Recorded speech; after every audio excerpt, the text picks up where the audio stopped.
Sistem Necromancer, bab 776 sampai dengan 780. Bab 776 Lilith yang marah. Keesokan harinya, di pelabuhan, Wu Heng membawa Enfiel dan beberapa kerangka ke kapal kargo Starflower. Perwakilan peri kayu melihat beberapa orang menaiki kapal dan segera menghampiri mereka. Tuan Pulau, Nona Enfiel, apakah obatnya sudah sampai? Ramuannya ada di kapal ini. Dan 2 kapal lainnya dimuat dengan makanan yang dipesan dari pulau ini, kata peri kayu. Weyer, pergi periksa makanannya dan suruh seseorang memindahkannya ke gudang. Baik, Tuan. Enfier mengangguk dan menaiki kapal lain melalui jendela kapal bersama pengawal tengkoraknya. Wu Heng mengikuti perwakilan peri kayu dan melanjutkan ke kabin. Di dalam kabin yang remang-remang itu, kotak-kotak kayu terpasang dan tersusun rapi. Perwakilan peri kayu melambaikan tangannya, dan segera seorang anggota kru membuka kotak kayu tersebut, memperlihatkan botol-botol ramuan di dalamnya.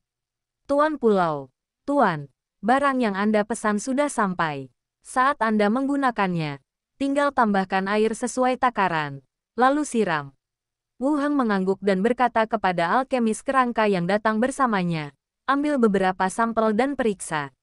Sang alkemis kerangka melangkah maju untuk memeriksa. Wu Heng lalu bertanya, apa pendapat para tetua tentang resep itu? Peri kayu itu sedikit malu. Dia hanya bilang mereka masih mendiskusikannya. Masih dalam pembahasan. Aku merasa ini akan menjatuhkanku. Wu Heng berkata, bicaralah dengan para tetua dan sampaikan apapun yang kau khawatirkan. Lagi pula, kerja sama kita selama ini selalu baik. Dibandingkan membeli obat jadi. Wu Heng lebih suka membeli formulanya. Jika sudah diproduksi secara massal, manfaatnya akan jauh lebih besar daripada pupuk kimia. Dan mungkin masalah pangan di dunia zombie dapat terjamin saat itu. Ini juga menghemat waktu Anda karena tidak perlu lagi mengangkut perlengkapan bolak-balik. Peri kayu berkata, aku akan menulis surat kepada para tetua sendiri. Tapi hasilnya akan bergantung pada rencana suku. Baiklah, Wu Heng mengangguk. Kerangka yang memeriksa ramuan juga kembali, dan ramuan yang diperiksa secara acak dikembalikan, yang juga berarti tidak ada masalah. Wu Heng memasukkan semua ramuan ke dalam kantung luar angkasa dan berkata, untuk saldonya, pergilah ke balai kota untuk menyelesaikannya seperti biasa. Dimengerti, tuanku. Peri kayu itu mengangguk, berjalan keluar kabin dan menunggu di dek sebentar. Enfier juga kembali dan mengatakan bahwa tidak ada masalah dengan makanan dan mengatur pekerja untuk mengangkut makanan. Barang sudah dikonfirmasi. Wu Heng dan Enfiel turun dari kapal kargo bersama-sama dan menaiki kereta kembali ke area pusat. Di dalam kereta, Wu Heng bertanya, Weyer, apakah ada berita tentang ternak dan hewan yang kita pesan? Kami telah menghubungi beberapa perusahaan yang memesan, dan barang akan dikirim dalam beberapa hari ke depan. Kata Enfier. Jika kamu sudah sampai di sana, beritahu aku. Baik, guru. Enfier tersenyum. Wu Heng tersenyum dan berkata, dengan Weyer yang mengurusnya, semuanya beres. Tuan menggodaku lagi. Enfier bersandar di telapak tangannya dan bersikap genit. Kereta berhenti di area pusat. Dan setelah Enfier turun, dia kembali ke balai kota. Wu Heng meneruskan perjalanannya menuju rumah Tuan Pulau. Kereta itu berhenti di luar rumah pemilik pulau. Ketika Wu Heng keluar dari mobil, dia melihat para pekerja keluar masuk rumah besar di kejauhan. Berjalan mendekat dan melihat ke dalam melalui gerbang. Saya melihat lelaki tua berdiri di bawah pohon dan Lilith yang mungil. Orang tua itu masih mengenakan setelan jas yang disetrika rapi, seperti pilar lurus, memegang payung hitam di tangannya, dan di bawahnya ada Lilith dalam gaun putri. Wu Heng menoleh. Dan 2 orang di bawah. Pohon juga melirik. Pemimpin Lilith. Sapa Wu Heng lembut. Lilith mengangkat matanya sedikit dan meliriknya. Tanpa respon apapun. Pria tua itu tampaknya menangkap tatapan Lilith dan menoleh ke Wu Heng lagi. Menyerahkan payung itu. Tuan Pulau Wu Heng. Anda tiba tepat waktu. Saya ada urusan di sini.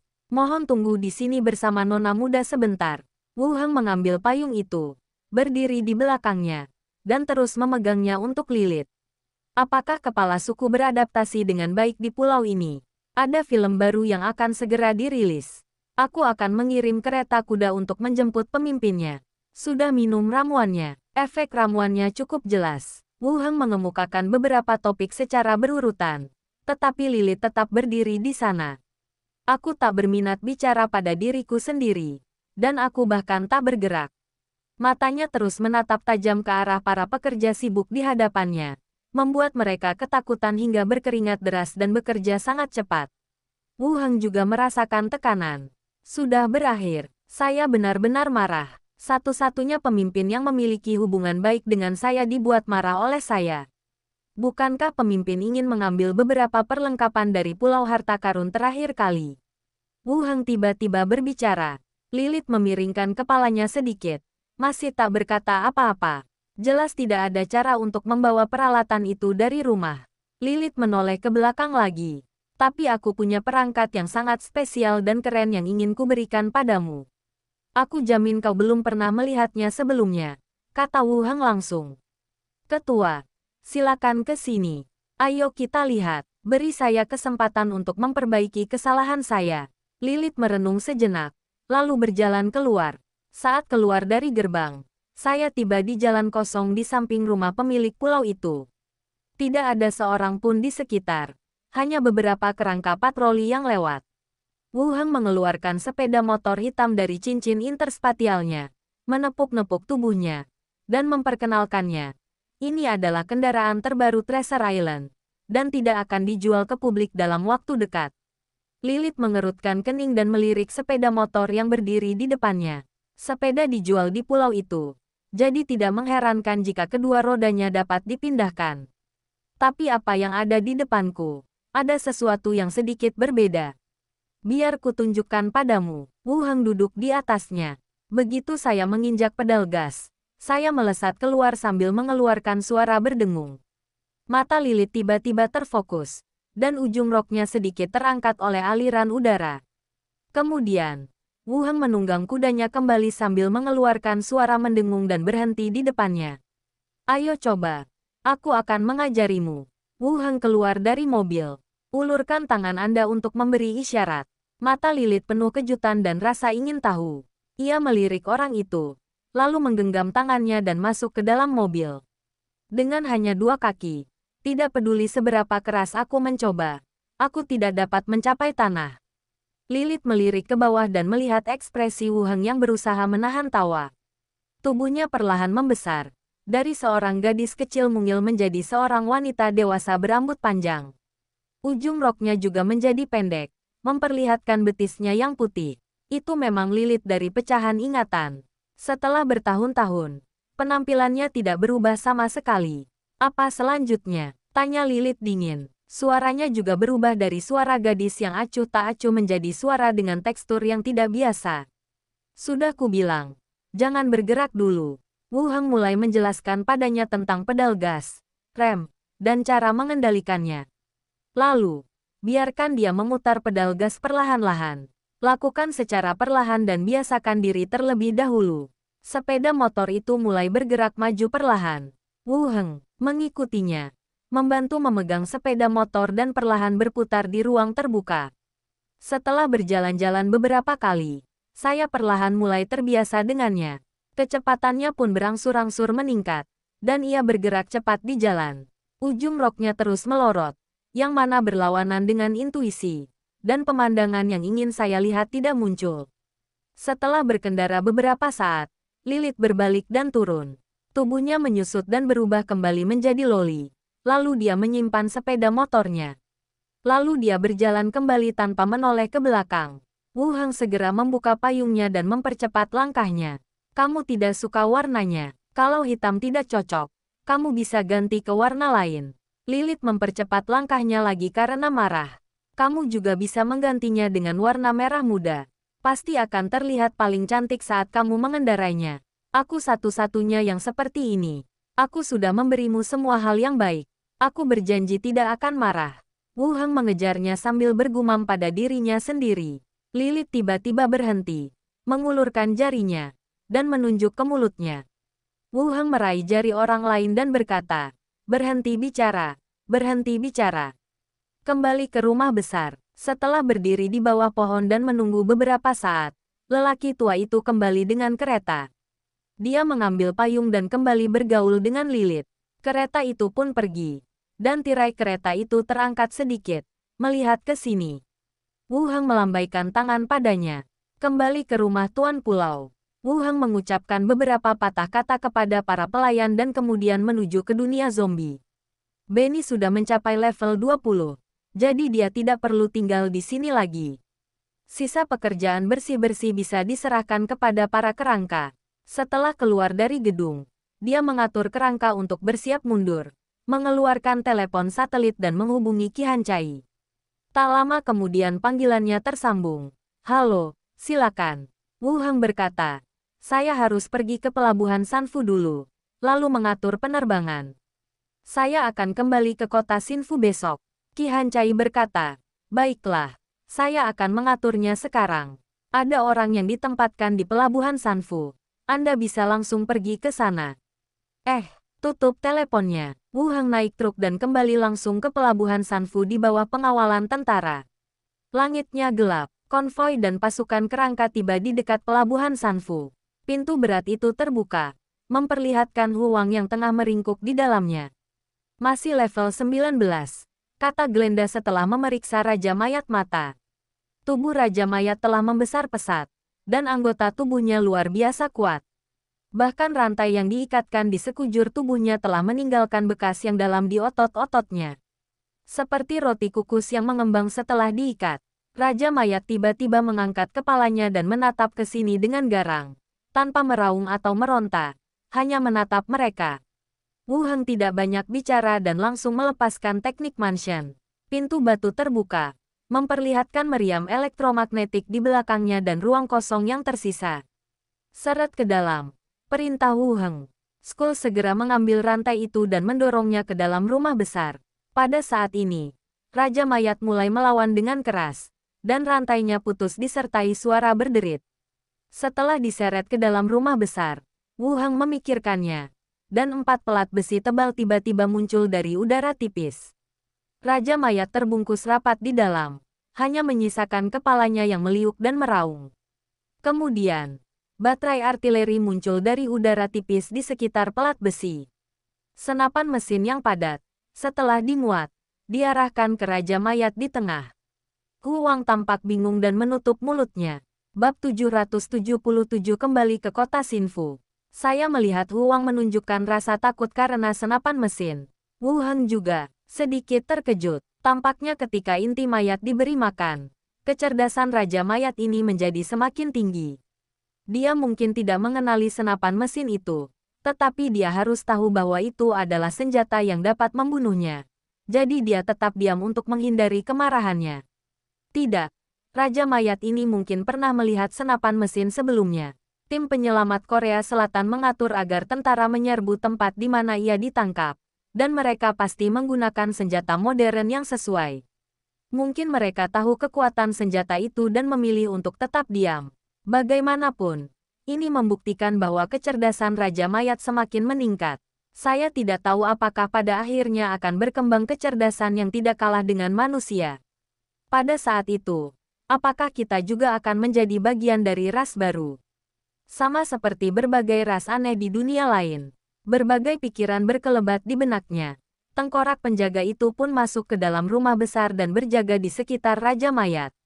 Setelah memastikan tidak ada masalah, dia langsung mematikan teknik Mansion. Semua diproses. Wu Heng berjalan keluar. Xiao Xiao Piao di sampingnya. Paman, apakah kita akan kembali ke kota Sinfu? Saya akan terbang kembali besok pagi. Oh, kalau begitu aku akan memberitahu ibuku dulu, kata Xiao Xiao. Bagus, kembali ke pangkalan pelabuhan Sanfu. Masih ada orang yang ditempatkan di sini. Setelah Wu Heng kembali, Lou Dajun pergi ke lokasi penempatan tentara. Ia mengucapkan beberapa patah kata kepada penanggung jawab pos, lalu kembali ke kamarnya. Kembali ke Treasure Island, hari mulai gelap lagi. Ketika mereka kembali beberapa hari ini, hari sudah gelap dan para pembantu kembali ke kamar mereka untuk beristirahat. Wu Heng makan sesuatu, mandi di kamar mandi, lalu kembali ke ruang belajar sambil mengeringkan rambutnya. Glenda sedang membaca buku, dan Benny membuka fungsi telekinesis. yang memungkinkannya mengendalikan stylus untuk memutar film di tablet. Di mana Xiao Xiao? Wu Heng menuangkan secangkir teh untuk dirinya sendiri. Dia pergi bermain dengan teman-temannya, kata Benny. Wu Heng duduk di samping, menyesap tehnya, mengerutkan kening, dan bertanya, temannya itu kerja di industri apa? Kenapa kamu masih nongkrong sama dia sampai larut malam? Dua hantu lainnya tercengang. Bagaimana kalau aku pergi bersamamu besok untuk memeriksa anak itu dan memastikan dia tidak menjadi anak nakal? Kata Glenda. Itu bukan ide bagus. Kalau ada waktu, tanya Benny ngapain kita malam-malam begini? Tanya Wu Heng langsung. Benny pun mengangguk. Baiklah, aku akan bertanya besok kalau ada waktu. Wu Heng melanjutkan. Benny, setelah level 20, hantu bisa mencoba mempelajari beberapa keterampilan. Ada mantra dari faksi nekromansi di rak buku. Kau bisa melihatnya nanti kalau ada waktu. Benarkah? Aku juga bisa belajar sihir, kata Benny sambil tersenyum. Secara teori, ya, kata Wu Heng sambil melirik Glenda yang sedang membaca buku di dekatnya. Glenda memperhatikan tatapan orang lain dan berkata kepada Benny, itu mungkin menurut teori Wu Heng. Aku belum mempelajari satu pun. Penny tampak agak menarik diri. Bahkan Lady Glenda pun belum mempelajarinya. Jadi ini lebih sulit bagiku. Dari segi atribut, Glenda memiliki kecerdasan lebih tinggi. Sementara Benny memiliki kelincahan lebih tinggi. Terlebih lagi, Glenda berasal dari keluarga baik-baik dan membaca berbagai buku di rumah semasa hidupnya. Meskipun Benny bisa membaca, ia bekerja di kedai minuman. Jadi masih ada perbedaan besar di antara mereka. Lihat saja. Waktunya masih banyak. Benar, Benny mengangguk. Kalian lanjutkan saja pekerjaan kalian. Aku mau kembali istirahat. Wu Heng meneguk air di cangkirnya, lalu berdiri dan meregangkan badan. Selamat malam. Beristirahatlah lebih awal. Wu Heng mengangguk. Berjalan keluar dari ruang belajar dan kembali ke kamar tidur untuk beristirahat. Setelah berbaring di tempat tidur dan menunggu beberapa saat, saya tertidur lelap. Hari berikutnya, setelah sarapan, saya mendengarkan laporan para pembantu tentang situasi di pulau itu. Wu Heng naik ke atas dan menuju ke dunia zombie. Tanpa pengawalan, Lou langsung naik truk dan menuju ke pangkalan tim penyelamat umum Korea. Sebuah ruangan di dalam pangkalan. Wu Heng berkata kepada Qi Hancai, aku membawa Raja Mayat dari pelabuhan Sanfu. Itu cukup berbahaya. Kurasa lebih baik membunuhnya. Qi Hancai masih sedikit berhati-hati. Ada laporan bahwa beberapa tempat penampungan besar sedang melakukan penelitian terhadap zombie. Namun saya khawatir saya satu-satunya yang harus memenjarakan Raja Mayat dan memberinya inti mayat setiap hari. Menunggu dia berevolusi. Mungkin beberapa monster baru akan tercipta. Jangan khawatir. Tidak apa-apa, kata Wu Heng menghibur. Qi Hancai tidak berkata apa-apa lagi dan mengeluarkan dua telepon satelit tebal dari ranselnya. Ia berkata, ini telepon satelit untuk Li Yahong dan Gao Rong. Mereka bisa saling menghubungi jika terjadi sesuatu. Di kampung halaman, beberapa pangkalan telah dihubungkan dengan saluran telepon. Namun, satu-satunya cara untuk berkomunikasi dengan Qi Hancai adalah melalui radio. Masalah dengan radio adalah siapapun dapat mengakses pita frekuensi dan mendengar pesannya, seperti grup obrolan. Sekarang setelah kita memiliki telepon satelit, kita dapat membicarakan beberapa hal rahasia. Wu Heng menyimpan telepon satelitnya dan melanjutkan. Aku serahkan ini padamu. Hati-hati dengan semuanya. Kamu tidak kembali. Qi Hancai mengangkat kepalanya. Matanya penuh keengganan. Wu Heng menepuk-nepuk kakinya pelan. Dan setelah Qi Hancai duduk di pelukannya, ia berkata, ada pesawat. Perjalanan pulang pergi hanya akan memakan waktu 3 atau 4 jam. Kalau kau merindukanku, terbang saja langsung ke sana. Qi Han cemberut. Ini seperti hubungan jarak jauh. Kenapa kamu tidak kembali bersamaku? Dan jadilah istri yang baik. Tanya Wu Heng sambil tersenyum. Qi Hancai membusungkan dadanya dan berkata, aku tidak ingin dibantu orang lain setiap hari. Aku punya sekelompok saudara di bawahku. Lihat, baiklah. Aku hanya takut ketinggalan. Jadi aku akan naik pesawat untuk menemuimu nanti, kata Qi Hancai sambil tersenyum. Tak lama kemudian terdengar suara dari interkom yang mengatakan bahwa pesawat sudah siap. Wu Heng turun bersama Qi Hancai. Turun ke bawah. Setelah melambaikan tangan, Wu Heng langsung menaiki pesawat. Setelah menunggu di pesawat beberapa saat, Xiao Xiao akhirnya terbang kembali dan berkata, "Paman, Anda sudah berada di pesawat. Apakah kamu sudah mengucapkan selamat tinggal kepada ibumu?" "Baiklah, begitulah." Xiao Xiao mengangguk. Wu Heng tersenyum dan berkata, "Ayo kita ke sana dulu. Kalau kita di sana lebih lama, kita bisa bawa ibumu ke sana." "Baiklah." Xiao Xiao tersenyum. Dengan ketiga hantu di sisinya, Wu Heng berkata langsung ke depan, "Kita bisa berangkat sekarang ke bandara kota Yangtong." Ke-10 pesawat itu mulai terbang ke angkasa sambil bergetar pelan. Perjalanannya memakan waktu sekitar 3,5 jam. Pesawat mendarat di bandara kota Yangtong. Wu Heng terus menunggangi skeleton Flying Dragon dan langsung menuju pabrik militer. Naga terbang itu jatuh dari langit, seketika menimbulkan awan debu. Wu Heng berbalik dan melompat dari punggung naga itu, lalu berjalan langsung ke gedung kantor di sampingnya. Pada saat yang sama, ia mengeluarkan walkie-talkie dan menelepon Gao Rong. Begitu saya sampai di pintu, Gao Rong keluar. "Ketua." Gao Rong memberi hormat. Wu Heng mengangguk dan berkata, "Berapa banyak senapan mesin jadi yang telah diproduksi?" "Dari segi kuantitas, seharusnya ada 72 produk. Jadi," jawab Gao Rong, "bawa aku ke sana, Ketua. Silakan lewat sini." Gao Rong memimpin jalan, dan Wu Heng mengikutinya menuju gudang. Dalam perjalanan, Gao Rong juga memberitahu Wu Heng tentang perkembangan pangkalan selama periode ini. Wu Heng tidak banyak bicara, tetapi ia juga mendengar bahwa pada dasarnya tidak ada terobosan atau kemajuan sejak terakhir kali ia kembali. Perkembangan yang signifikan tersebut merupakan tambahan pada peralatan yang dikembangkan sebelumnya. Kami tiba di gudang tempat senapan mesin disimpan. Pintunya terbuka dan di dalamnya terdapat kotak-kotak kayu berisi senapan mesin laras ganda baru. Gao Rong berkata, "Hanya perlu dirakit dan kemudian dapat digunakan secara normal." "Apakah sulit untuk merakitnya?" tanya Wu Heng. "Tidak sulit. Bodi senjata sudah dirakit. Kita hanya perlu menyambungkan braket dan sabuk amunisi," jelas Gao Rong. Wu Heng mengangguk, menyimpan semua senapan mesin, lalu berkata, "Bawa aku ke depot amunisi." Gao Rong terus memimpin jalan menuju gudang tempat amunisi disimpan, dan berbagai jenis peluru dan peluru artileri muncul di depan mata mereka. Wu Heng tidak banyak bicara dan langsung menyimpannya. Pada saat yang sama, ia menyerahkan telepon satelit kepadanya dan berkata, "Ini telepon satelit.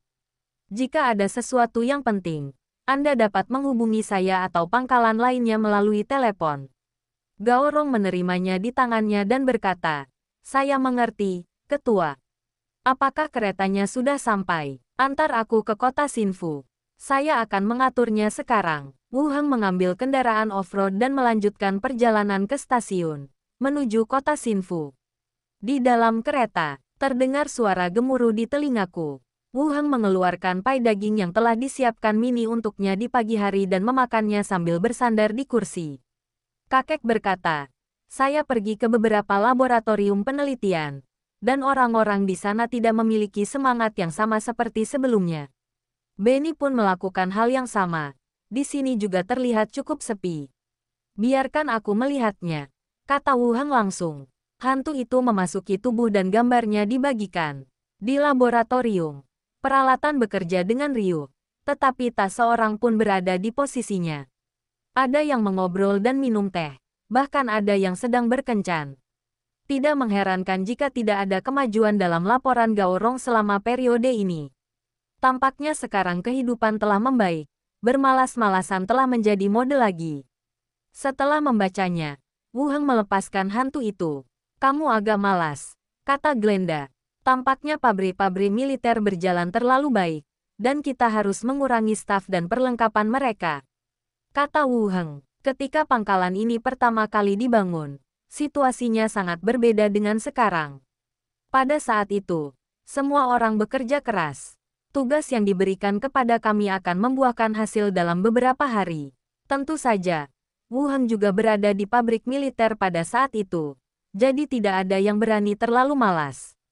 Meskipun Wu Heng juga memahami gagasan bermalas-malasan di tempat kerja, namun, Sekarang bukan saatnya. Orang-orang di luar sana melakukan pekerjaan berbahaya dan fisik, dan pabrik militer juga memiliki tugasnya sendiri. Sumber daya berkualitas tinggi disediakan untuk Anda, bukan agar Anda bermalas-malasan di kantor. Tidak cukup hanya mengatur pekerjaan. Jika ini berlanjut dalam jangka panjang, Anda dapat belajar dari model asosiasi dan menempatkan 1 atau 2 inspektur, atau melakukan penilaian bisnis. Saran Granda. Tentu saja itu sesuatu yang bisa kupertimbangkan. Wu Heng mengangguk. Pukul 3 sore, kereta tiba di kota Xinfu. Lanjutkan dengan SUV ke gedung perkantoran pusat kota. Tidak seperti lokasi lain. Kota Xinfu lebih seperti kota sebelumnya. Orang-orang berpakaian sama seperti sebelum kiamat. Beberapa dari mereka mengobrol satu sama lain, dengan senyum di wajah mereka. Wu Heng memasuki gedung kantor pusat. Di lobi, para penyintas berbaris panjang, menandatangani di depan meja kayu untuk menerima makanan kaleng. Wu Heng berdiri di belakang kerumunan, melihat-lihat, lalu meneruskan berjalan ke atas. Saya tiba di kantor, mengetuk pintu, dan masuk. Di kantor, Li Yahong duduk di meja dan menatap pintu. Keningnya berkerut ketika dia menatapnya dari atas ke bawah. Ada apa? Wu Heng melepas topengnya, memperlihatkan wajah aslinya. Kau bahkan tidak mengenaliku sekarang, kan? Ketika Li Yahong melihatnya, matanya tiba-tiba berbinar dan dia memutar matanya ke arahnya dengan tidak senang. Kamu memakai topeng, siapa yang tahu siapa kamu? Sekarang aku sangat berhati-hati saat keluar, agar tidak ketahuan. Wu Heng duduk di seberangnya. Kamu bukan bintang besar. Mengapa kamu begitu berhati-hati? Benarkah? Wu Heng melanjutkan ceritanya tentang apa yang terjadi di Korea Selatan. Ketika dia mendengar bahwa Korea Selatan akan menyerangnya dengan rudal, Wu Heng menghancurkan pangkalan pihak lawan dalam 1 malam. Mulut Li Yahong terbuka lebar, dengan ekspresi terkejut dan tidak percaya di wajahnya. Setelah beberapa lama, dia berkata, "Ya Tuhan, di sana sangat intens. Gunakan saja rudal untuk bertarung." Ya. Jadi aku berusaha merahasiakan keberadaanku dari dunia luar. Li Yahong pun mengangguk dengan serius. Baiklah, jangan tarik rudal ke sini. Seorang wanita yang tidak berperasaan.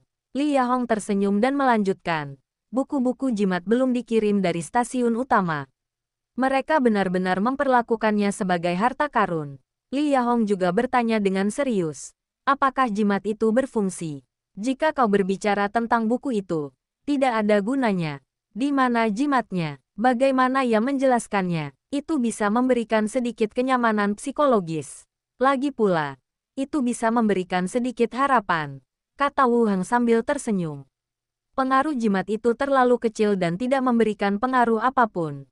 Itu lebih seperti semacam kenyamanan psikologis, hampir seperti berdoa.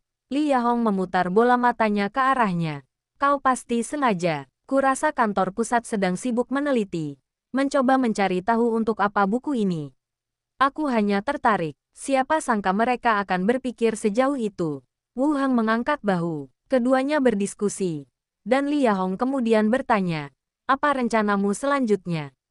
Aku bisa mempersiapkannya terlebih dahulu. Wu Heng berkata, aku membawa obat untuk mempercepat persalinan, dan juga beberapa biji-bijian yang kubeli. Sangat cocok untukmu. Wajah Li Yahong berseri-seri karena gembira. Benarkah? Hebat sekali. Ayo pergi dan siapkan gudang untukku.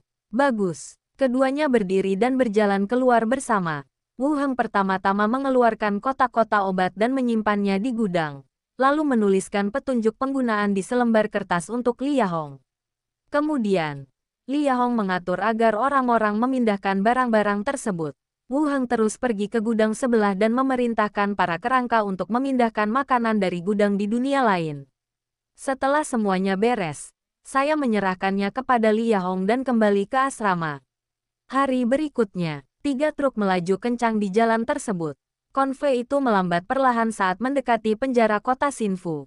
Konvoi berhenti di gerbang penjara, dan Wu Heng, Li Yahong dan yang lainnya keluar dari mobil.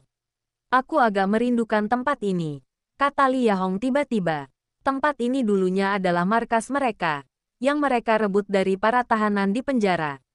Saat itu, jumlah pasukan yang tersisa tidak banyak, dan mereka menderita cukup banyak korban saat menyerang tempat ini. Tak ada seorang pun yang selamat di sini sekarang. Hanya sekelompok kerangka yang tersisa untuk menjaganya. Ayo masuk dan lihat. Wu Heng memimpin Li Yahong dan yang lainnya maju. Dia mendekati gerbang dan berteriak ke atas tembok. Buka pintunya. Pintu besi berat itu dibuka perlahan. Wu Heng langsung masuk. Interiornya masih bersih dan rapi. Di satu sisi terdapat banyak tengkorak yang memegang tombak. Di antaranya Anda juga dapat melihat seekor laba-laba raksasa berbulu hitam. Ada laba-laba kecil yang berdempetan di punggungnya. Kamu periksa dulu kendaraannya. Aku akan masuk dan melihatnya, kata Wu Heng. Li Yahong mengangguk dan mengarahkan kendaraannya untuk memasuki gerbang untuk diperiksa. Wu Heng langsung masuk ke penjara dan mengaktifkan teknik rumah besar. Seret Raja Mayat itu keluar. Bab 778 tim investigasi tampaknya sedang bertarung. Raja Mayat di rumah sihir itu diseret keluar oleh para kerangka. Saat dia diseret keluar dari gerbang batu rumah besar itu, pelat besi yang melilit tubuhnya lenyap, hanya menyisakan lingkaran rantai. Pelat besi itu menghilang, dan Raja Mayat itu tampak melihat harapan. Ia tiba-tiba melompat dan mulai meronta dengan keras, melemparkan kerangka yang menarik rantai itu kemana-mana. Benda itu menabrak dinding di sekitarnya. Para kerangka itu segera berdiri, mengambil kapak mereka, dan berlari maju untuk menebas. Raja Mayat masih terikat rantai dan bahkan tak bisa melangkah. Dalam sekejap mata, ia jatuh ke tanah di bawah tebasan kerangka-kerangka itu, meraung-raung marah. Setelah lebih dari 10 pukulan kapak, Hu Wang akhirnya tenang dan diseret ke sel penjara dengan berlumuran darah. Kamar tunggal itu luasnya sekitar 20 meter persegi, dan semua perlengkapan dan peralatan di dalamnya telah dikeluarkan. Raja Mayat terlempar ke tengah, dan kerangka mengikuti dan terus menjaga dengan ketat. Wu Heng mengeluarkan inti mayat dan menyerahkannya ke kerangka itu. Terus beri dia inti mayat. Si kerangka mengambilnya, mengambil satu dari kantung plastik dan memasukkannya ke dalam mulut Raja Mayat. Tutup pintunya, kata Wu Heng langsung meninggalkan ruangan. Gerbang besinya tertutup rapat, dan pemandangan di dalamnya terisolasi dari luar. Tidak seperti jeruji besi penjara di dunia lain. Sel-sel penjara di dunia modern semuanya memiliki gerbang besi yang kokoh. Terdapat lubang pandang horizontal sempit di tengahnya. Saat lubang pandang dibuka, Anda dapat melihat pemandangan di dalamnya. Kekencangannya harus lebih terjamin. Setelah Raja Mayat ditangani, Wu Heng membawa Lou bersamanya dan berjalan mengelilingi beberapa area penjara di sepanjang jalan. Penjara ini terbagi menjadi beberapa area penjara, yang masing-masing memiliki lebih dari selusin sel dengan tipe berbeda, yang kemudian dibagi lagi menjadi kamar tunggal dan kamar multi orang. Wu Heng tidak begitu yakin penjahat macam apa yang tinggal di akomodasi kelompok dan penjahat macam apa yang tinggal sendirian. Yang mungkin ada dalam pikiran saya adalah menggolongkan mereka menjadi penjahat serius atau penjahat biasa. Setelah membuka semua sel dan melihatnya, saya mendapat gambaran umum dalam pikiran saya. Setelah keluar dari area penjara, dia menggunakan telepon satelit untuk memanggil Li Yahong, dan juga memanggil kerangka tukang listrik dan kerangka tukang las. Di dalam kantor, Wu Heng mengambil peta area penjara dan menjelaskan rencana reformasi kepada beberapa kerangka teknis. Setelah penjelasan, biarkan mereka turun dan bersiap sehingga mereka dapat mulai bekerja kapan saja. Baru setelah teknisi itu pergi, Wu Heng menatap Li Yahong lagi. Apakah ada yang perlu saya lakukan? Tanya Li Yahong. Wu Heng berkata, ketika saatnya tiba, kamu akan mengatur seseorang untuk mengirimkan bahan-bahan yang dibutuhkan untuk pekerjaan kerangka. Mereka harus dapat diandalkan dan mampu menjaga rahasia. Jangan khawatir.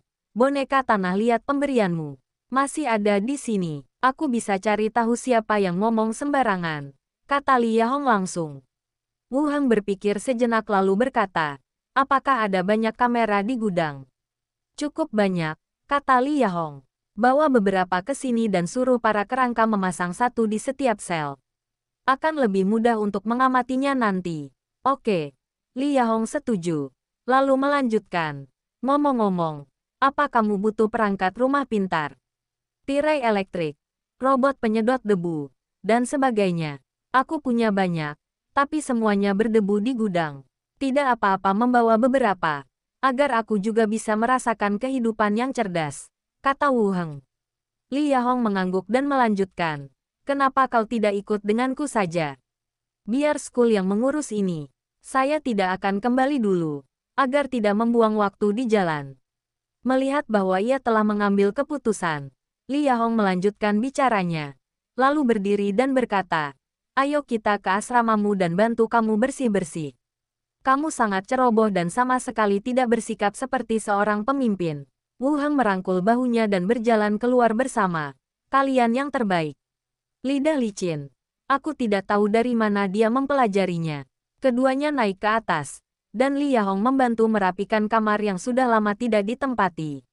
Baru pada sore hari Wu Heng berdiri di depan gerbang dan melambaikan tangan selamat tinggal, dan Li Yahong memimpin konvoi pergi. Setelah menghilang dari pandangan, Wu Heng kembali ke penjara dan meminta Skull untuk menutup pintu rapat-rapat. Pada waktu berikutnya, Wu Heng mengatur ulang pertahanan seluruh penjara. Senapan mesin dan meriam ditambahkan ke setiap dinding. Beberapa menghadap keluar untuk mempertahankan diri dari musuh, dan beberapa menghadap ke dalam untuk mempersiapkan pengolahan inti mayat di masa mendatang. Tetaplah bersama kerangka itu sampai senja. Dia membiarkan skeleton terus bekerja sementara dia kembali ke asrama dan melanjutkan perjalanan melalui asrama untuk kembali ke Treasure Island.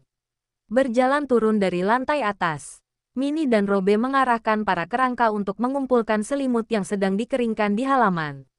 Melihat Wu Heng turun, dia langsung berkata, Tuan, mohon tunggu sebentar. Makan malam akan segera siap. Nah, apakah ada sesuatu yang terjadi di pulau ini 2 hari ini? Wu Heng duduk di sofa.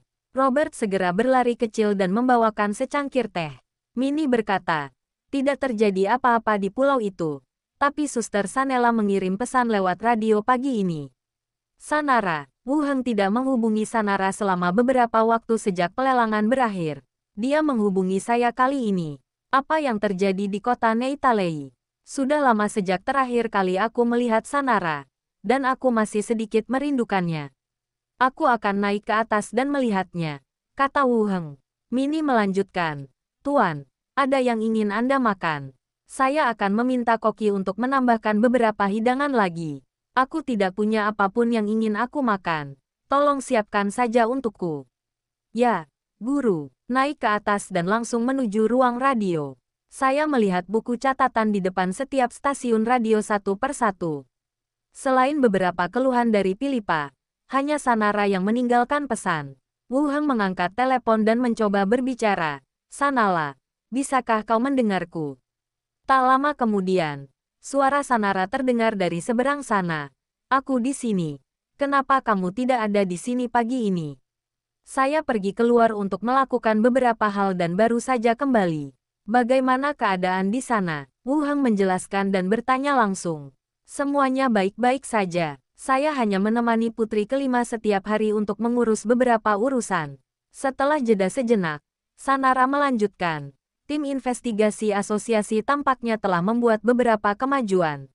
Apakah Anda punya informasi? Wu Heng berkata, Pulau Harta Karun cukup jauh. Jadi berita apapun tidak akan langsung sampai kepada kita. Lagi pula, tim investigasi mungkin tidak akan mengungkapkan informasi apapun kepadaku. Sanara berkata dengan serius. Sekelompok anggota asosiasi penduduk telah ditarik dari kerajaan.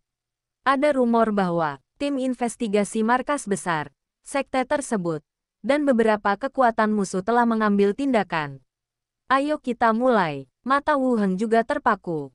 Apakah informasinya dapat dipercaya? Saya tidak yakin. Ini hanya gosip. Tapi melihat tindakan asosiasi di kota Netale, ada kemungkinan terkait hal ini. Brittany meminta saya untuk menanyakan apakah Anda punya informasi, kata Sanara. Alis Wu Heng masih berkerut. Dilihat dari waktunya, tim investigasi seharusnya juga telah melakukan kontak dengan beberapa kekuatan di dalam kerajaan. Akan tetapi, terlepas dari apakah perkelahian sungguhan terjadi atau tidak ada cara bagi kami untuk mendapatkan informasi apapun. Satu-satunya pemimpin bajak laut ikan terbang yang direncanakan bergabung juga ditinggal sendirian dan tidak ada seorang pun yang memperhatikannya. Lagi pula, sulit untuk menyebarkan informasi karena mereka bersembunyi di sekte tersebut. Apakah Brittany bersamamu? Tanya Wu Heng. Brittany adalah putri kelima dan sekarang memimpin kota Netale. Tidak. Aku akan sampaikan semua urusan padanya nanti, kata Sanara. Wu Heng melanjutkan. Saya juga sudah menerima beberapa berita, tapi semuanya tergantung pada apakah Anda bisa mendapatkan informasi yang berguna. Bukankah kepala Lilith ada di pulau ini? Dia yang bertanggung jawab atas intelijen asosiasi. Jadi dia pasti punya kabar.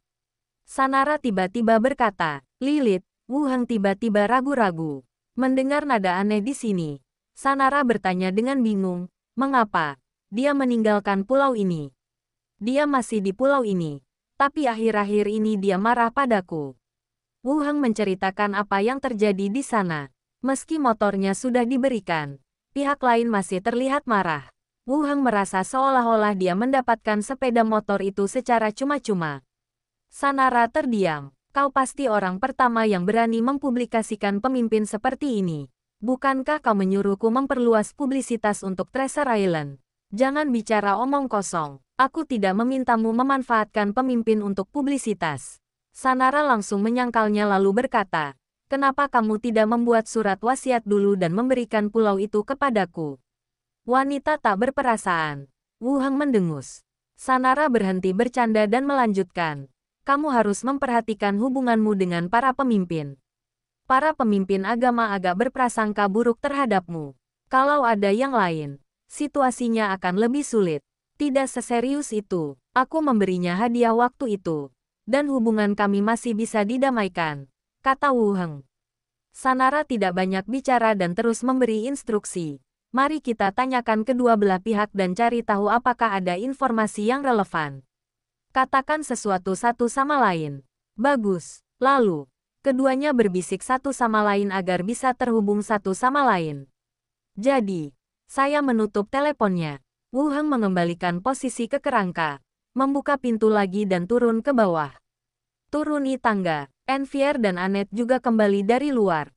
Makan malam disajikan di meja, dan beberapa orang duduk di meja dan mulai makan malam. Setelah mengisi beberapa perut, Envier meletakkan peralatan makannya dan berkata lembut, Tuan, kepala Lilith akan pindah ke kediaman yang Anda atur sore ini. Dekorasi di dunia ini masih sederhana, dan selesai dalam beberapa hari. Apakah semua peralatan sudah dipasang? Tanya Wu Heng. Sudah terpasang dan teruji. Sudah bisa dipakai secara normal. Wu Heng juga meletakkan peralatan makannya dan bertanya dengan rasa ingin tahu. Kepala Lilith, apakah Anda puas dengan ini? Dia tidak mengatakan apa-apa. Dia pasti puas, kata Envier ragu-ragu. Lilith memberi kesan kepada orang lain bahwa dia jarang berbicara. Wu Heng baik-baik saja, karena dia hanya satu level lebih rendah dan tidak menganggap pahlawan level 20 setinggi itu. Namun di mata profesional biasa, itu seperti surga. Tidak apa-apa. Mini, pilih saja hadiahnya nanti. Aku akan mengunjungi kepala suku Lilith besok. Ya, guru. Setelah makan malam, para pembantu pergi ke ruang pelatihan untuk melanjutkan pelatihan. Wu Heng memikirkannya, lalu mengangkat telepon dan menghubungi kediaman Si Gui. Dari seberang sana, terdengar suara Si Gui. Aku Si Gui. Saya Wu Heng. Wu Heng. Ada apa? Nada bicara Si Gui langsung melunak. Kehilangan keseriusannya saat bekerja. Wu Heng bersandar di tepi meja dan bertanya, apakah Anda menerima informasi tentang kota Netale baru-baru ini? Tidak. Apa terjadi sesuatu di kota Netale? Si Gui juga menjadi serius. Saya hanya bertanya. Tetapi saya belum menerima kabar apapun. Nada bicara Si Gui mengendur. Dan dia berkata dengan nada mengeluh. Kupikir ada yang salah lagi.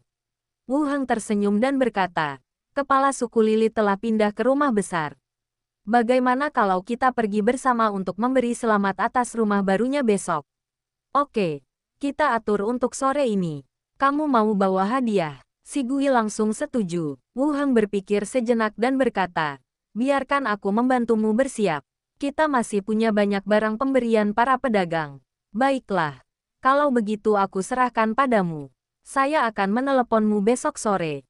Setelah menutup telepon, Wu Heng masih mencondongkan tubuh ke samping. Mengingat hubungan antara Si Gui dan aku, Mustahil baginya menyembunyikan berita apapun dariku. Tidak boleh ada berita yang sampai ke Treasure Island. Mari kita lihat apakah Lilith punya informasi besok. Dia melirik ke arah ruang pelatihan. Wu Heng langsung naik ke atas dan kembali ke ruang belajar. Di ruang kerja, Glenda dan Benny sibuk dengan urusan mereka masing-masing. Dan Xiao Xiao masih belum terlihat.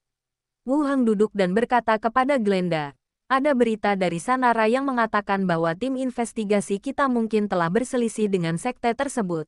Tetapi keaslian berita tersebut belum dapat dipastikan. Benny menoleh. Glenda berkata, apakah itu tim investigasi yang dipimpin oleh pahlawan agama? Kemungkinan besar, tidak ada informasi akurat, kata Wu Heng. Kakek berkata, jika dia benar-benar seorang pahlawan agama, dia tidak akan punya energi untuk menargetkan Pulau Harta Karun. Wu Heng merendahkan suaranya. Apakah menurutmu dia akan dipukuli sampai mati di luar? Glenda pun mengerti maksudnya dan merendahkan suaranya. Kemungkinannya kecil. Paling-paling kamu yang terluka. Keduanya berbicara dengan suara pelan. Seolah-olah mereka takut didengar bahkan di rumah. Bagaimana kalau berdoa? Kamu berdoa kepada siapa? Kamu sedang berjalan ke dalam perangkap. Kan? Itu benar. Wu Heng menatap Benny lagi. Xiao Xiao pergi bermain. Benny berkata. Setelah keluar, saya bertanya-tanya kepada teman-temannya. Dan Xiao Xiao mengatakan teman-temannya juga suka keluar di malam hari karena alasan rasial. Lebih suka malam. Balapan. Wu Heng mengerutkan kening dan menatap Glenda di sampingnya. Yang terakhir juga menoleh dengan sedikit terkejut. Treasure Island adalah tempat yang sempurna untuk menghabiskan malam. Sekaligus mendapatkan waktu untuk berteman. Glenda berkata, apakah kamu ingin memberitahu Xiao Xiao? Tidak perlu, baiklah kalau mereka berteman. Asalkan mereka bukan orang jahat, kata Wu Heng setelah berpikir sejenak. Pada dasarnya dapat dipastikan bahwa kemungkinan besar itu adalah Lilith. Saya tidak tahu bagaimana mereka bisa bermain bersama meskipun perbedaan usia mereka sangat jauh. Tapi itu bukan hal yang buruk. Pada awalnya, Wu Heng tidak membiarkan Xiao Xiao dan Benny menghindari Lilith karena dia takut akan bahaya. Lagi pula, kedua hantu itu sedikit lebih rendah saat itu. Sekarang saya merasa Lilith adalah orang yang baik, dan tidak ada masalah bagi Xiao Xiao untuk berinteraksi dengannya. Hal lainnya adalah jika Xiao Xiao bisa rukun dengan Lilith, itu juga akan menguntungkan baginya. Mendekatkan satu sama lain, setelah memastikan tidak ada masalah, Wu Heng berdiri dan berkata, baiklah, aku akan kembali beristirahat. Hari berikutnya, di pagi hari, Wu Heng memerintahkan para kerangka untuk membangun kembali penjara. Li Yahong juga mengangkut berbagai perbekalan dari luar.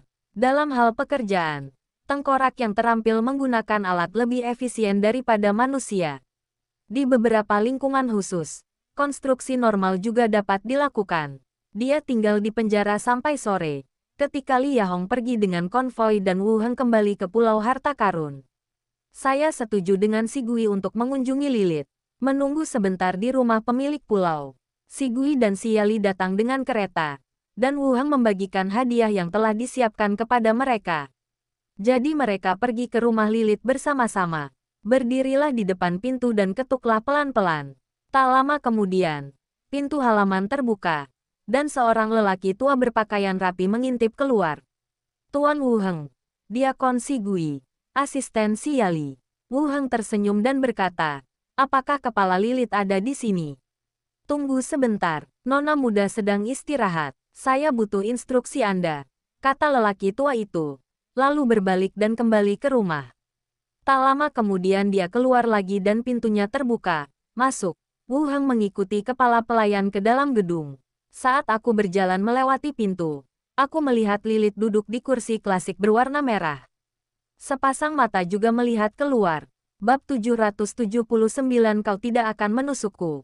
Wajah Lilith dingin, dan dia memelototi Wu Heng saat dia meliriknya. Wu Heng berpura-pura tidak melihat apapun dan mengikuti pelayan pria tua itu ke ruang tamu. Kepala Lilith, mereka bertiga membungkuk sedikit. Lilith mengangguk lembut, duduk. Hadiah itu diserahkan kepada orang tua itu, dan mereka bertiga menemukan tempat untuk duduk. Orang tua itu berjalan ke samping sambil membawa hadiah dan mulai menyiapkan teh. Ketua, Apakah Anda terbiasa tinggal di sini? Si Gui, diaken setempat, berbicara lebih dulu. Lilith berkata dengan tenang. Itu hanya tempat tinggal sementara, tidak buruk. Si Gui mengangguk dan terus mencari topik untuk mengobrol dengan Lilith. Wu Heng dan Xia Li. Yang satu tidak disukai oleh Lilith, dan yang lainnya hanya seorang asisten. Jadi dia hanya bisa tersenyum dan jarang berbicara. Setelah mengobrol sebentar, suasana tiba-tiba menjadi sunyi. Si Gui tidak dapat menemukan topik baru, dan Lilith juga duduk diam di kursinya. Si Gui melirik Wu Heng, yang terakhir mengambil cangkir teh dan menyesapnya. Teh ini rasanya enak. Apakah pemimpin membawanya dari markas? Lilith mengambil secangkir teh dan meminumnya. Setelah beberapa saat, ia perlahan berkata, "Aku telah mengumpulkan beberapa daun teh dari berbagai tempat. Kalau kau suka, kau boleh membawanya saat kau pergi." "Terima kasih, Ketua." Wu Heng berterima kasih padanya dan merasa jauh lebih lega. Lilith bersedia berbicara dengannya, dan tampaknya amarahnya sudah banyak mereda. Ia lalu berkata, "Ketua, Treasure Island telah memasok berbagai kebutuhan untuk kota Neitalei. Saya tidak tahu berapa lama ini akan berlangsung. Jadi kita bisa mengatur pengadaan pasokan selanjutnya." Lilith meliriknya dengan mata indahnya dan berkata lembut, "Persediaan terus dipasok. Keadaan di sana belum berakhir." Dia memang dapat menerima informasi intelijen dari kota Netale. Wu Heng melanjutkan, "Bagaimana kemajuan tim investigasi? Apa yang ingin kamu ketahui?" Tanya Lilith dengan tenang. Dia tampak seperti Lolita, tetapi bertingkah laku bagaikan ratu yang angkuh dan berkuasa. Ada rasa kontras. Wu Heng tidak membuang-buang kata. Berbicara terlalu tidak langsung hanya akan membuat orang merasa munafik. Jadi ia langsung bertanya, "Saya hanya ingin bertanya kepada tim investigasi. Bagaimana perkembangannya di sana? Apakah ada hubungan antara keluarga kerajaan dan sekte tersebut?" Lilith menjawab, "Tim investigasi telah melakukan kontak dengan beberapa anggota sekte." Berhubungan dengan sekte-sekte, Lilith tidak mengatakannya secara langsung, tetapi dikombinasikan dengan informasi Sanara. Kemungkinan besar kedua belah pihak akan mengambil tindakan. Asosiasi tersebut telah menunjuk seorang pemimpin untuk memimpin tim dan memobilisasi begitu banyak profesional tingkat tinggi. Sesuatu yang tidak masuk akal di masa lalu. Selain itu, Sekte Zunseng sebelumnya berani membunuh diaken setempat. Jadi mereka bukan orang yang bisa diremehkan. "Di mana kepala Saidu?" tanya Wu Heng, tertarik padanya. "Hanya bertanya dengan santai, agar kita bisa bersiap saat dia kembali," kata Wu Heng. "Dia tidak akan kembali dalam waktu dekat. Dia sedang sibuk di sana," kata Lilith dengan tenang. Wu Heng tersenyum. "Itu bagus." Lilith ragu untuk berbicara, dan tatapan yang diberikannya seolah berkata, "Lihat apa yang telah kau capai. Kalian para peri seharusnya tahu lebih banyak tentang tanaman. Bantu aku memikirkan cara menanam bunga dan tanaman di taman." Lilith berbicara lagi. Beberapa orang pergi ke halaman bersama-sama untuk membahas penanaman beberapa bunga dan tanaman di halaman depan dan belakang. Xia Li lebih ahli dalam hal ini. Bunga dan tanaman di rumah diaken semuanya dipilih dan ditanam olehnya. Ketika kami tiba di halaman, Xia Li adalah satu-satunya yang berbicara, menjelaskan pemilihan beberapa tanaman. Lilith mendengarkan dengan penuh perhatian. Kami mengobrol sebentar di rumah besar itu. Lilith meminta pelayan tua itu untuk menyiapkan teh untuk setiap orang, dan mereka bertiga mengucapkan selamat tinggal dan pergi. Keluar dari rumah besar itu, semua orang menghela napas lega. Kepribadian Lilith yang dingin membuatnya agak sulit bergaul dengannya. Si Gui dan Xia Li sangat gugup saat mengobrol dengan sang pemimpin. Lagi pula, mereka harus berhati-hati saat berbicara untuk menghindari efek negatif dari kata-kata yang tidak pantas. Wu Heng merasa Lilith tidak semarah dulu, tetapi kemarahan di hatinya belum hilang sepenuhnya. "Untungnya, saya menemukan beberapa berita tentang kota Netale. Tim investigasi yang pergi ke kerajaan Yeko memang sempat berhubungan dengan sekte di sana. Selain itu, ada kemungkinan besar pertempuran telah terjadi. Tetapi pemimpin agama itu tampaknya baik-baik saja dan masih memimpin penyelidikan. Jika dia terluka atau musuh terlalu kuat, Lilith tidak akan mengatakan bahwa musuh sedang sibuk di sana dan tidak dapat kembali dalam waktu singkat. Pemimpin agama ini juga tidak baik. Saya pikir jika pemimpinnya pergi ke sana, dia bisa menakuti anggota sekte tersebut secara langsung dan melawan mereka secara langsung. Haruskah kita memberi mereka beberapa senjata dan membunuh mereka dengan pisau pinjaman? Lupakan saja, dalam situasi saat ini, lebih baik tidak menceburkan diri ke dalam air. Pilihan terbaik adalah duduk di gunung dan menyaksikan harimau bertarung. Wu Heng, datanglah ke rumah kami untuk makan malam. Jangan kembali ke rumah penguasa pulau. Si Yali tiba-tiba berbicara. Si Gui juga mendongak, dengan tatapan penuh tanya di matanya. Wu Heng memikirkannya dan menyadari bahwa dia benar-benar tidak punya apa-apa untuk dilakukan. Dan sudah waktunya makan malam. Baiklah, biarkan. Si Yali memasak lagi. Kedua wanita itu tersenyum. Dan si Yali berkata, ada masalah apa? Kamu bisa datang setiap hari kalau mau. Ayo pergi, pulanglah lebih awal dan makan lebih awal. Wu Heng melambaikan tangan dan berkata, kemarilah, aku akan teleportasi. Ah, bagaimana cara teleportasi? Si Yali penasaran. Kedua wanita itu telah melihat Wu Heng berteleportasi, tetapi mereka masih tidak yakin bagaimana cara melakukannya. Berdirilah di sampingku. Lebih dekat. Kedua wanita itu berada di kiri dan kanannya. Si Gui memeluk lengannya dan si Yali langsung memeluk pinggangnya. Wu Heng menjentikkan jarinya dengan ringan, dan lingkaran sihir muncul di bawah kaki ketiga orang itu. Saat lingkaran sihir itu terbentuk, sosok ketiga orang itu langsung menghilang. Ketika dia muncul lagi, dia telah kembali ke kediaman dia Ken. Si Yali berseru, wah, sungguh praktis. Si Gui mendorongnya dan berkata, pergi, siapkan makan malam. Aku tahu, apa ada yang ingin Wu Heng makan? Tanya si Yali sambil tersenyum. Tidak masalah, dengan kemampuan memasakmu. Semua yang kamu buat pasti enak, kata Wu Heng. Senyum si Yali semakin lebar. Wu Heng memang pandai bicara. Dia tidak seperti orang-orang yang pilih-pilih makanan dan minuman setiap hari. Si Gui melengkungkan bibirnya dan pura-pura tidak mendengar. Mereka bertiga masuk ke dalam rumah bersama-sama. Dan kedua saudara perempuan itu kembali ke kamar mereka untuk berganti pakaian. Si Yali langsung pergi ke dapur. Dan si Gui menemaninya mengobrol di ruang tamu. Asosiasi baru-baru ini memberi kabar terbaru tentang beberapa buronan. Biar kutunjukkan mereka padamu, kata si Gui, sambil mengeluarkan tablet dari cincin luar angkasa dan membolak-balik poster buronan di album. Wu Heng menariknya ke depannya, meletakkan dagunya di bahunya, dan menatap penjahat yang dicari di atasnya. Mereka tidak berlevel tinggi, pada dasarnya tidak ada penjahat yang dicari di pulau ini. Berita tentang kepala suku Lilit di surat kabar tetaplah bermanfaat, kata si Gui. Saya tahu itu akan berhasil. Wu Heng meraih pakaian gadis peri itu, membuka ikatan branya, dan menggenggam tubuhnya yang bulat dan berlebihan. Si Gui melirik ke arah dapur dengan waspada dan berkata, kau gila.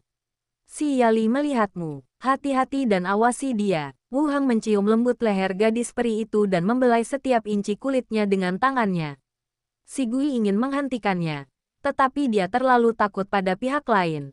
Matanya melihat ke arah dapur, tubuhnya tegang. Setelah beberapa saat yang tenang, suara si Yali terdengar dari dapur, mengumumkan bahwa sudah waktunya makan.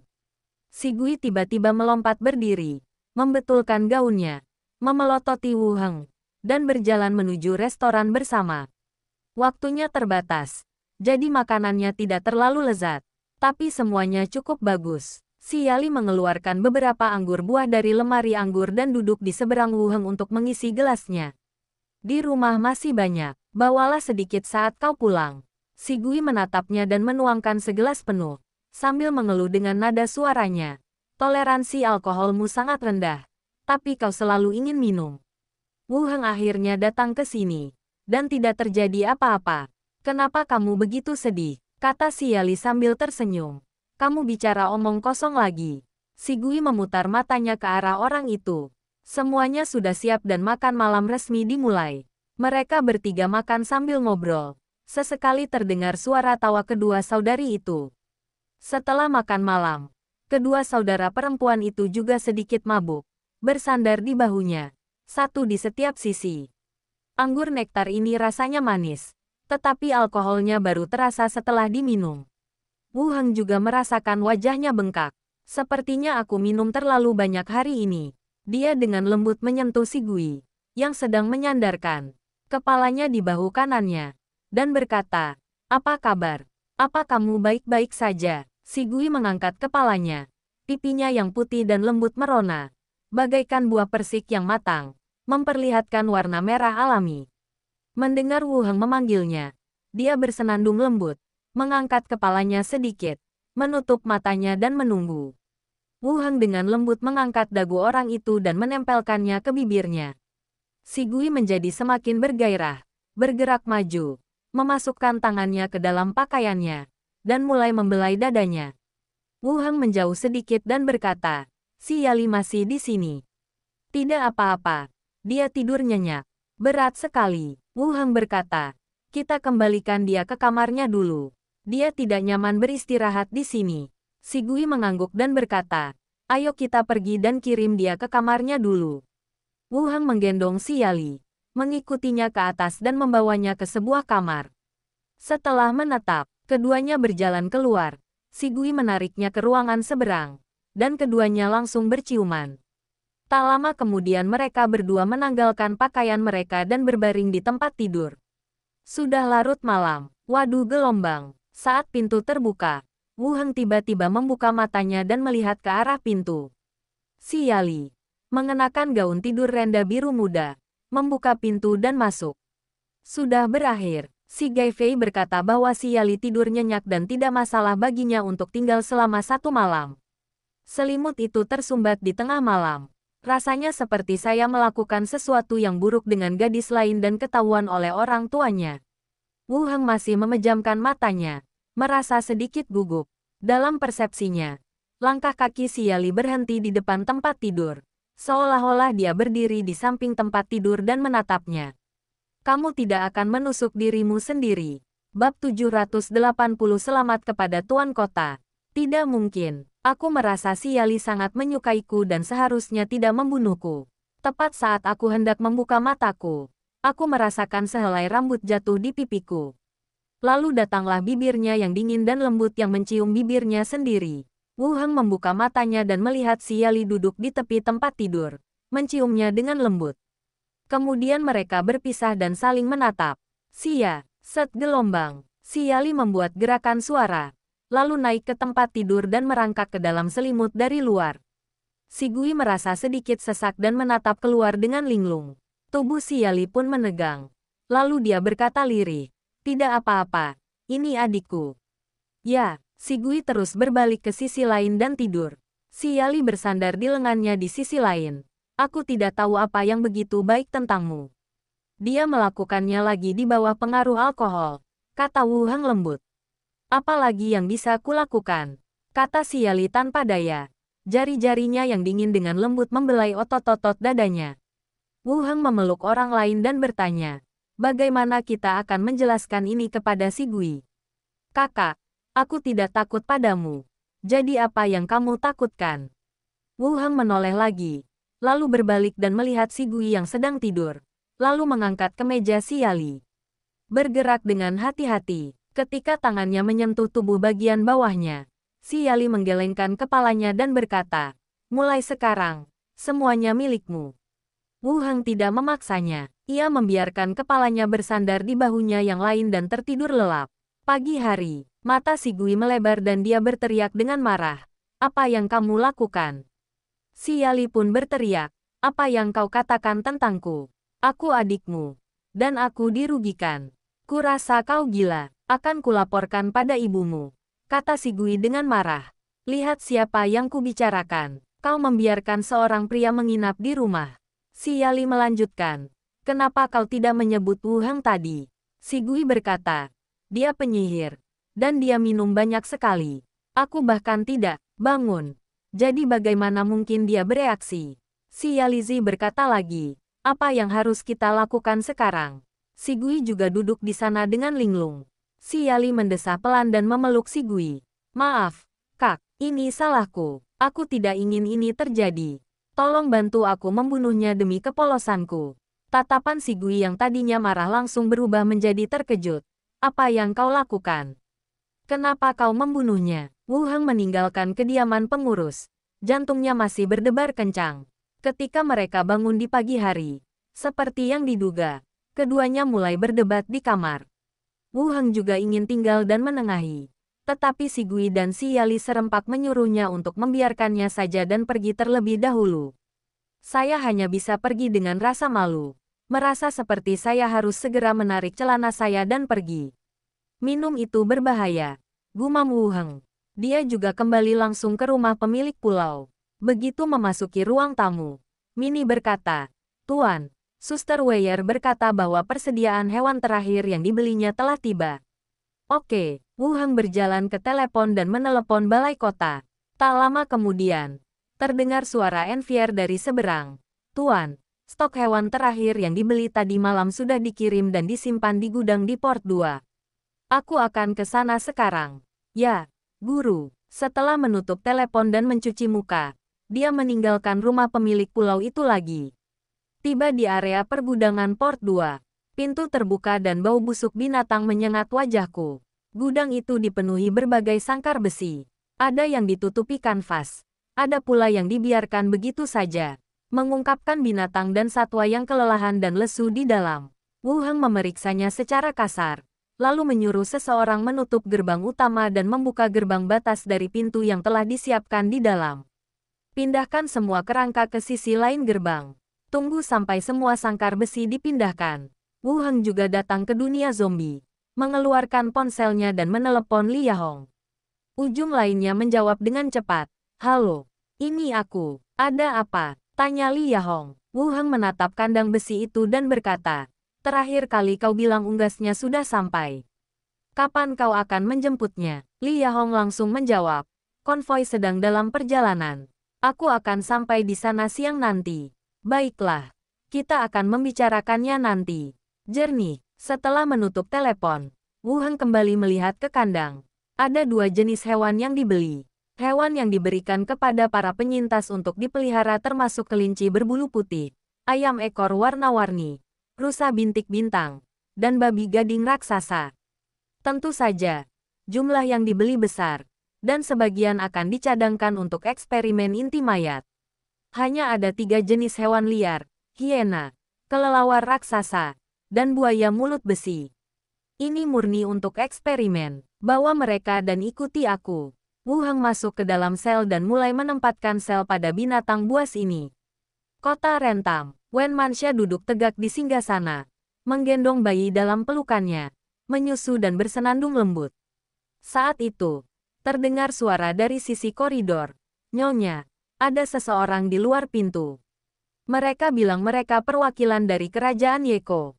Wen Manxia mengangkat alisnya. Perwakilan dari kerajaan Yeko. Jarang sekali melihat perwakilan datang akhir-akhir ini.